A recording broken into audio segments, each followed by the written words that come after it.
हम बिहार हैं। हमारी जो आज हालत है वैसी हालत हमेशा से नहीं थी। हमारे यहाँ चंद्रगुप्त मौर्य, सम्राट अशोक, गुप्त साम्राज्य के चंद्रगुप्त, विक्रमादित्य जैसे राजाओं ने शासन किया है। हमारी जो धरती है यह बुद्ध और महावीर की धरती रही है, यानी सुख समृद्धि तो हमारे अंदर शुरू से ही थी। हमारी आज जो हालत है यह किसी और की नहीं बल्कि बिहार के उन नेताओं की देन है जिनके भरोसे जनता ने बिहार के तरक्की का मार्ग प्रशस्त करने का रास्ता चुना था।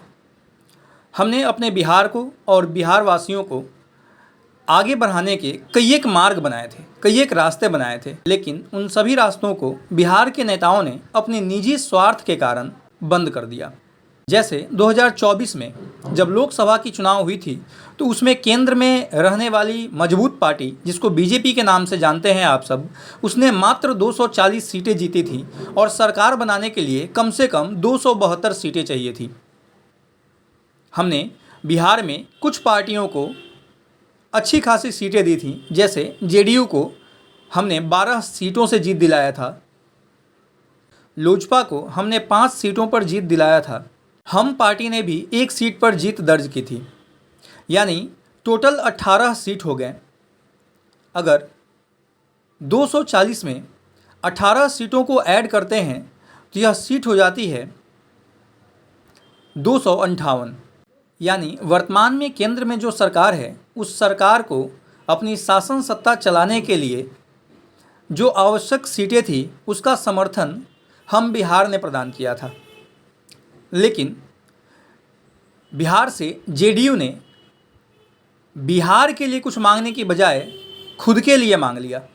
उन्हें राज्यसभा और लोकसभा में मंत्री का पद चाहिए था, लोजपा को भी लोकसभा में मंत्री पद चाहिए था, हम पार्टी यानी जीतन राम मांझी को भी लोकसभा में मंत्री का पद चाहिए था।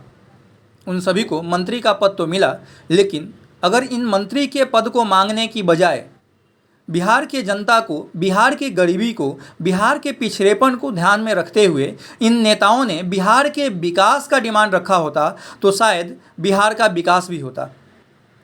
इन नेताओं ने अपने लिए मंत्री का पद न मांग करके बिहार में कुछ इंडस्ट्रीज स्थापित करने की मांग की होती तो शायद मोदी जी को मजबूरन बिहार में इंडस्ट्री स्थापित करना होता।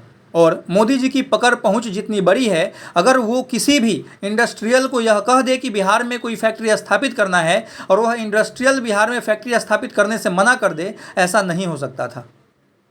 लेकिन इन सभी ने अपने निजी स्वार्थ के कारण इतना अच्छा मौका भी अपने हाथों से गंवा दिया।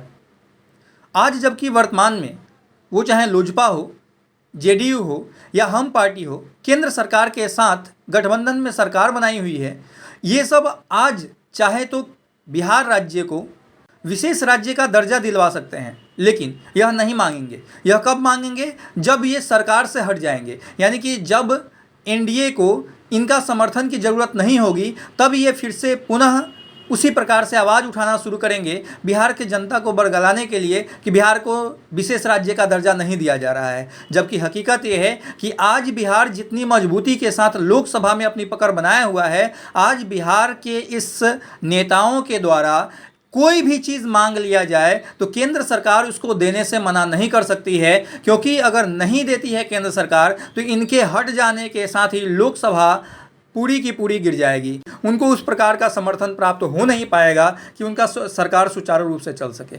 लेकिन ये नहीं मांगेंगे। क्यों नहीं मांगेंगे? क्योंकि इनको बिहार के विकास से, बिहार के जनता के सुख शांति समृद्धि से कोई लेना देना नहीं है। इनको मतलब है तो केवल अपनी कुर्सी से, इनको मतलब है तो केवल अपनी सत्ता से, इनको मतलब है तो केवल अपने मंत्री पद से। मैं आज आप सभी बिहार वासियों से नम्र निवेदन करता हूँ कि अब जब इलेक्शन आए, अब जब चुनाव आए, तो आप इस बात का सबसे ज़्यादा ध्यान रखें कि आप जो है किसी भी जाति पाति से उठ कर के वोट करें।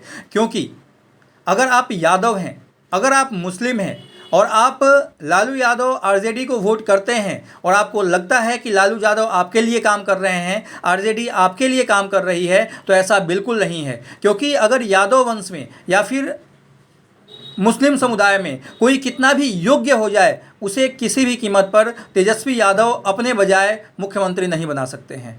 यानी मतलब तो साफ है कि आप में योग्यता चाहे कितने भी हो, इससे कोई फर्क नहीं पड़ता, मुख्यमंत्री बनेंगे तेजस्वी यादव।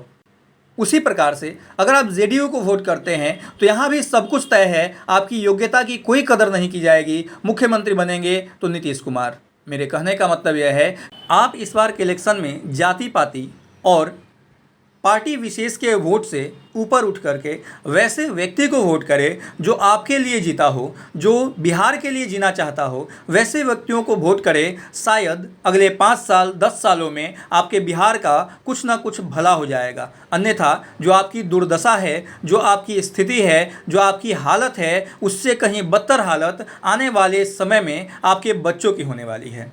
जय हिंद, जय बिहार।